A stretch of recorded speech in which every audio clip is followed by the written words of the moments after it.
Hello friends, Assalamu alaikum and welcome to Reality TV। Bermuda triangle, Bermuda island, Florida और Puerto Rico के दरमियान Atlantic ocean के अंदर एक ऐसी जगह जो आज तक एक पहेली बनी हुई है।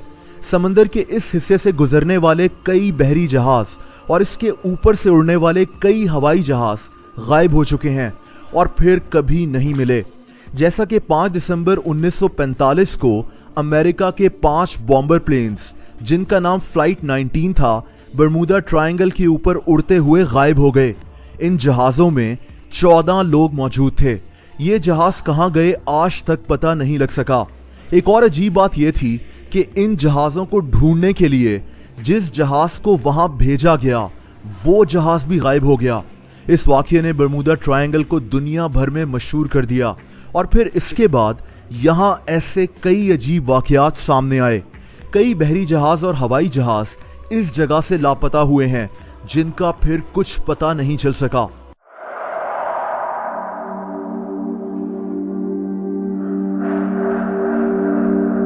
दोस्तों, बरमूदा ट्रायंगल के बारे में कई थ्योरीज मौजूद हैं। कुछ साइंटिस्ट कहते हैं कि समंदर के इस हिस्से के आसपास बहुत ही खतरनाक तूफान आता है जिसकी वजह से बहरी जहाज और हवा में उड़ते हुए जहाज तबाह हो जाते हैं। कुछ एक्सपर्ट्स का मानना है कि बरमूदा ट्रायंगल के नीचे मीथेन गैस मौजूद है जिसकी वजह से समंदर में धमाके होते हैं और यही गैस आसमान में खारिज होकर बादल बना देती है जिसकी जद में हवाई जहाज भी आ जाते हैं।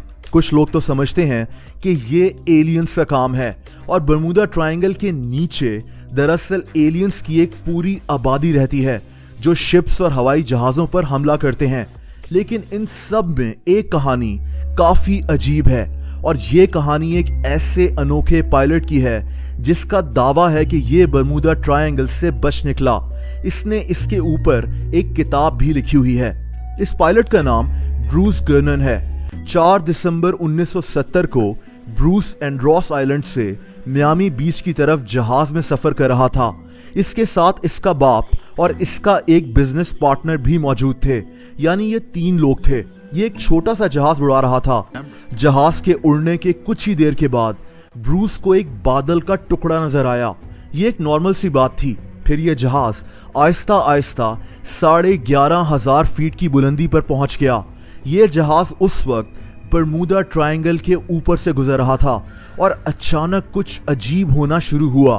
ब्रूस के जहाज के आसपास बादल जमा होना शुरू हो गए।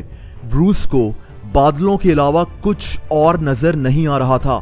दोस्तों, ये अपना जहाज इन बादलों के बीच से निकालता हुआ ले गया, लेकिन इसके मुताबिक अचानक इसको हर तरफ अंधेरा नजर आने लगा और फिर इस अंधेरे में सफेद सी रोशनियां जलना बुझना शुरू हो गईं, जैसे बिजली कड़क रही हो, लेकिन ये बिजली नहीं थी।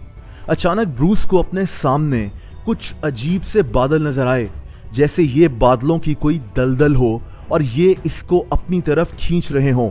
ब्रूस बहुत डर गया था। इसको समझ में नहीं आ रहा था कि ये सब क्या हो रहा है और फिर इसको अपने सामने बादलों की एक सुरंग सी नजर आई। इसका जहाज इसी सुरंग के अंदर जाना शुरू हो गया। ब्रूस के मुताबिक जैसे ही जहाज इस अजीब सी बादलों की सुरंग में दाखिल हुआ, वैसे ही ये सुरंग तंग होना शुरू हो गई। इसको लगा कि इसका जहाज इस जगह पर फंस जाएगा, लेकिन दोस्तों कुछ ही देर में बादलों की ये सुरंग भी खत्म हो गई और ब्रूस को अब बिल्कुल साफ आसमान नजर आ रहा था। एक और अजीब बात यह भी थी कि इस सारे सफर के दौरान इसके जहाज का सिस्टम भी ठीक से काम नहीं कर रहा था। ब्रूस ने जमीन पर मौजूद एयर ट्रैफिक कंट्रोलर से भी राब्ता करना चाहा, लेकिन बाद में पता चला कि ब्रूस का जहाज रडार पर भी नजर नहीं आ रहा था। लेकिन यहाँ एक और इंतहाई हैरत अंगेज बात सामने आई जिसने सबको चौंका दिया। ब्रूस एंड्रोस आइलैंड से मियामी बीच की तरफ सफर कर रहा था। यह सफर 75 मिनट्स का था, लेकिन ब्रूस का जहाज सिर्फ 47 मिनट्स में मियामी बीच पहुंच चुका था। ऐसा कैसे मुमकिन हुआ, इसकी समझ में नहीं आ रहा था। ये कैसे 28 मिनट्स पहले ही मियामी बीच पहुंच गया। इसके जहाज का फ्यूल भी उतना खर्च नहीं हुआ था जितना मियामी बीच पहुंचने के लिए इस्तेमाल होता था। इसको ऐसे लगा जैसे किसी ने इसके जहाज को उठाकर मियामी बीच उतार दिया हो। ब्रूस की कहानी दुनिया भर में मशहूर हो गई। इसने इस कहानी पर एक किताब भी लिखी। ब्रूस के साथ जो कुछ हुआ इसकी कोई ठोस एक्सप्लेनेशन मौजूद नहीं है। क्या कई हवाई जहाज बरमूडा ट्रायंगल के ऊपर उड़ते हुए इसी अजीब फिनोमेना का शिकार हुए जिससे ब्रूस बच गया, इसके बारे में कुछ कहा नहीं जा सकता। और सबसे हैरत अंगेज बात, ब्रूस के जहाज का सिर्फ 47 मिनट्स में मियामी बीच पहुंच जाना है। ये सब बातें अभी तक एक पहेली बनी हुई हैं। दोस्तों, अगर आप लोग मुझसे इंस्टाग्राम पर कनेक्ट होना चाहते हैं तो उसका लिंक आपको नीचे डिस्क्रिप्शन में मिल जाएगा। आपको वीडियो पसंद आई हो तो वीडियो को लाइक ज़रूर कर दें। ऐसी इंटरेस्टिंग वीडियोस देखने के लिए रियलिटी टीवी को सब्सक्राइब कर लें और बेल आइकन को भी हिट कर दें ताकि ऐसी इंटरेस्टिंग वीडियोस के नोटिफिकेशंस आपको वक्तन मिल जाया करें। अपना बहुत ज़्यादा ख्याल रखें। अल्लाह हाफ़िज़।